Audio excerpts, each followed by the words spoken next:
Okay, we got us a new clip. We can only record 10 minutes at a time, so in case you're wondering. Usually this flight takes about an hour and a half from start to finish for instruction and all that. Alright, we're going to taxi to the run-up area, which we're going to use the old run-up area since Microsoft has not updated the current one. We've cleared to make sure that we're not going to run into anybody already, in case you're wondering what I was doing looking behind us. Alright, we're going to go about 45 degrees. We're clear of this line here. We'll set our parking brake so relieve the brake pressure, and we're about 45 degrees to the direction of the runway in use. Alright, now we're going to do our run up. Our before checklist, or our before takeoff checklist. Alright, before takeoff, we tested our brakes, we set our parking brake, flight controls, free and correct. So we're going to, as you can see, we're going to do this, make sure everything's working right. And while we do that, on the outside, can't really see it, the checklist is in the way. Let's move our checklist. Move it down here so it's out of the way. Okay, so while we're doing this, we're going to make sure that everything's moving properly and freely in the direction. When you turn your ailerons, your thumbs should be pointing up, and the side that they're pointing to is the side that should be pointing up. Since I have left aileron usage, my thumbs are pointing up to the left side. So let's pull up our checklist. Oh, we already have it here. We're going to need the IFR panel anyways, so we do a run up.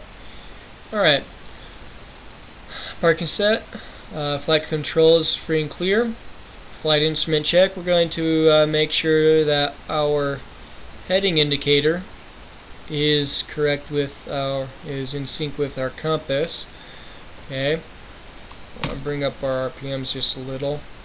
Maintain better oil pressure. So you can see, you don't want to get too low.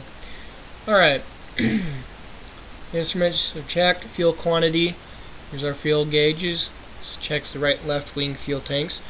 Next step is to check the mixture, and since we're under 3,000 feet, we're going to leave our mixture to full during the run up. Fuel selector valve is to both. Next thing is to adjust our trim, hit the wrong button, and right there will do for our trim. Throttle, I'm going to do a run up now, up to 1800 RPMs. Yeah, that's a little much. Right there. Okay, we got 1800 RPMs, 1800. First thing we're going to check is our static air. Now, it doesn't really work on this simulator, so the next thing we're going to do is do magneto check. Check the left side, make sure our RPM droppage, go back up to the proper RPM set. Check the right side. Alright, we've got proper RPM droppage, go back, and you make sure it goes all the way up to our set RPMs. Next thing we're going to check is our suction gauge, or we want to first check our oil pressure, make sure that goes up. Then we're going to continue. Alright, we checked our suction gauge, instrument, or amp meter. Okay, we've got discharge, our amp meter drop down, allowing us to know run off the battery. Go back up, run off the alternator. We have voltage charge. Alright, strobe lights, we're going to actually cut back to 1000 RPMs first. Okay, 1000 RPMs, strobe lights, okay, we've got our lights as desired. Avionics and radio, we're on the frequencies we need. Wing flaps are up. Brake release, take off. When we take off, we want main gear to climb at, 70 to 80 knots. So let's make sure, clear the area, make sure we're safe to taxi. We're going to finish our taxi to the hold line. When we get to the hold line, this is where we're going to check our transponder and make sure that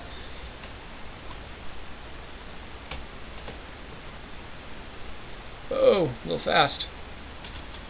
Don't want to cross this line. You cross the hold line, you're going to get in trouble when you don't have clearance with the tower. Okay, now our ground control. First thing we would want to do is check our seat belts, our doors and windows are secured. Our altimeter, our transponder should be turned from standby to alt. We want to make sure the indent is turned off. We don't want to turn that on. So, not without being instructed by the tower. Okay, at this point, we've done everything necessary to make sure that we're ready for takeoff. We checked our trim. We're going to verify that our fuel valve selector is proper location. A lot of airplanes have more than 2 fuel tanks, so you got to transfer fuel from one to the other. And now we're going to contact the tower. When we get to the hold line, we want to automatically turn to the tower frequency. This way they get a hold of us, tell us to get out of the way in case there's an airplane about ready to crash. So we're going to get our VFR clearance.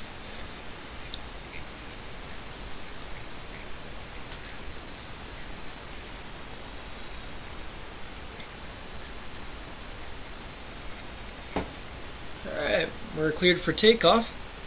We'll verify that. We're going to get in here. We're going to start takeoff. Alright, we're going to taxi onto the runway. Get lined up with the center line. Usually want to make sure nobody's coming in on final. In uncontrolled airspace, I'll point the airplane towards the final approach and the base. Make sure nobody's coming in. Usually when they're on base, it's just turn base. I'll usually, well, we're add a little power straighten out. There we go. Add right rudder for left turning tendencies. Stop talking and concentrate. Get our main gear up off the ground, or nose gear off the ground. Now our main gear. We'll maintain our heading. Like I said, they did not update. This is actually runway 34 now. It's off by 10 degrees.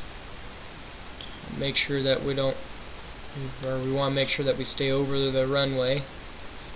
Fly center down the runway. So we're going to the left a little bit. A little too much right rudder. Turn this way. Usually when somebody turns onto the base, we got enough time to take off by the time they're ready to cross the threshold for final. New clip.